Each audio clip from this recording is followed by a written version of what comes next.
Hello everybody, my name is Stacia and I watch movies. So I'm sure that everybody is aware that Catherine O'Hara has passed.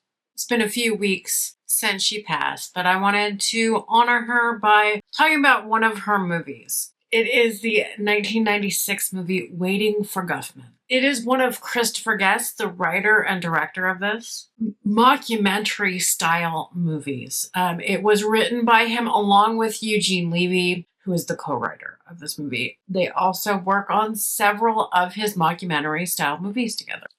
And so did Catherine O'Hara. She was one of his stable of actors that he used often. Now, Waiting for Guffman is about an aspiring director and an amateur cast. They come together in small town Missouri to put on a musical, and they go overboard when they learn that someone from Broadway will be in attendance to their show. Now, you might be aware of a lot of Christopher Guest's work. He does often this mockumentary style. He is part of Spinal Tap, so he's in This Is Spinal Tap as Nigel. But he directs movies like Waiting for Guffman, A Mighty Wind, and of course, Best in Show. And you might know that he's been married to Jamie Lee Curtis since 1984. Now, Christopher Guest plays roles in most of his movies too.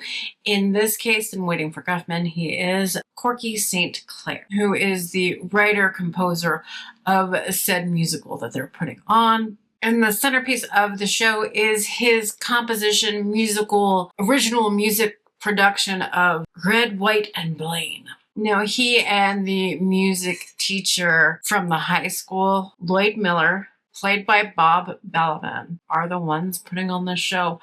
And it takes you through the audition process of the actors in this movie. And it's your typical, if you've ever seen one of Christopher Guest's movies, your typical improv style also that they do. And he has this style that is familiar to all of his mockumentaries. Now, in this, you do have Catherine O'Hara playing Sheila Albertson, and her husband, Ron Albertson, is played by Fred Willard. Now, this does go through a lot of the town folk that audition for the musical, which is basically a retrospective of the history of Blaine, Missouri, set to a musical Broadway style. And the town itself has a lot of people wanting to be an actor. They're very active in the local community theater, including the Albertsons. They are always in these musicals. And you got Eugene Levy playing Dr. Pearl in this, who auditions for a part. You have 90s indie darling Parker Posey playing Libby Mae Brown. She works at the local Dairy Queen and she auditions for a part. And it's basically just this documentary style following them put together this play and the excitement surrounding the Broadway producer that is supposed to be in attendance to it. So they all think they're going to get famous. And where they get the title Waiting for Guffman is the New York Broadway person coming to see the show is Mark Guffman.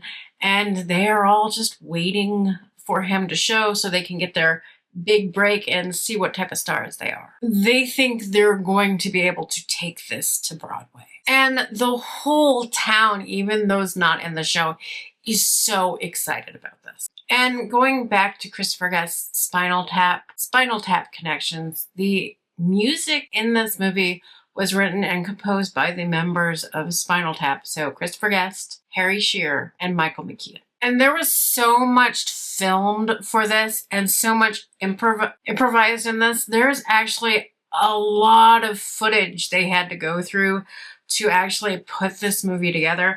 They actually filmed the whole musical, which they had at least enough that one of the cuts of this movie with just the musical part in it, the musical is 40 minutes long in one of the first cuts of the movie, and they realized they had to cut it down. But Christopher Guest movies are such a joy to watch because of their comedic nature, their faux documentary style, and all of the improv that they do in his movies. There's like an outline of the scripts, but most of the actors in it are free to do what they want with the characters. They know where everything is supposed to go, and this is brilliantly played by his regular stable of actors, which include the great Catherine O'Hara, and her performance in this movie is fantastic. It's one of, if you watch any of her performances in Christopher Guest movies, it's just a joy to watch. It goes back to her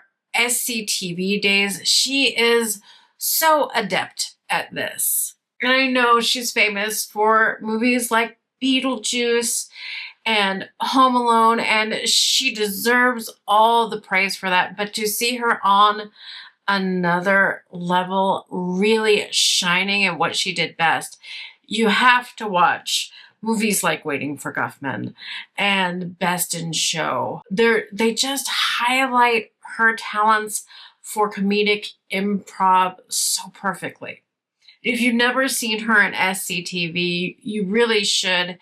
It just goes further to highlight how great of an actress she was, which I think we all know that. I mean, if you've seen Schitt's Creek, if you've seen and you love Schitt's Creek, I think you would love this movie too, Waiting for Guffman. Especially you get to see, some of the people that are on Schitt's Creek with her in these movies.